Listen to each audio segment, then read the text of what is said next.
All of this incredible lushness that's around me is all an herb from Mexico called Hoja Santa, saintly leaf, and it's really prized and used extensively in the southern part of Mexico and out toward the Yucatan Peninsula. But that's not where I am. I'm in Chicago. How do we get this lushness here in this climate? Well, a number of years ago, we started with just one Hoja Santa plant, and we started taking cuttings off of it.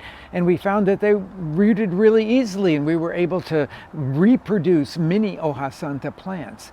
Now, we don't leave them out in the wintertime because the climate of Chicago is too harsh for these more tropical kind of plants. So we bring them in, just a few of them in. You could put them into a sunny southern exposure and they'll thrive during the winter. They won't grow very much if you're not in a tropical climate. But then you can bring them out in the spring and you can start taking cuttings and start reproducing them. And that's exactly what we did, and this is what we got at the end of a Chicago summer. So it grows really fast, and you could have, like we do, all the Hoja Santa that you could possibly ever use. This is enough for us to supply our restaurant for a whole year. So let me show you how we do the cuttings and we reproduce these things. Okay, so I've got a branch of Hoja Santa here, and I'm gonna use my little utility paring knife here just to cut down. Now, what I'm going to cut down is a little bit more than just breaking that leaf off. So I'm going to cut down about like that. That's what we find to be useful. And then I'm going to take that piece and, well, sometimes we will get the hormone like root tone and dip it in that.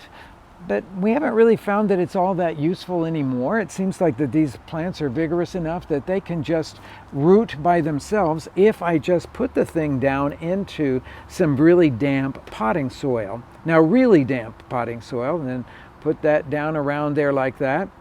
And every day I'll give this more water to keep that potting soil to be really, really damp.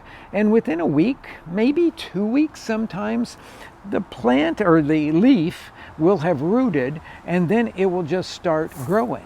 Now, I've got a pot here so that I could show you how we bring them in. These are all planted in the ground back here, and these are the ones we're going to leave out. But I've got a whole bunch of them in pots like this that I can just bring in. We have a small greenhouse with a southern exposure, but it's really tiny. So we'll bring about, 5 or 6 of them this size in for the winter. And then once spring comes, we'll start cutting off the leaves and reproducing them so that we have this beautiful stand of Hoja Santa.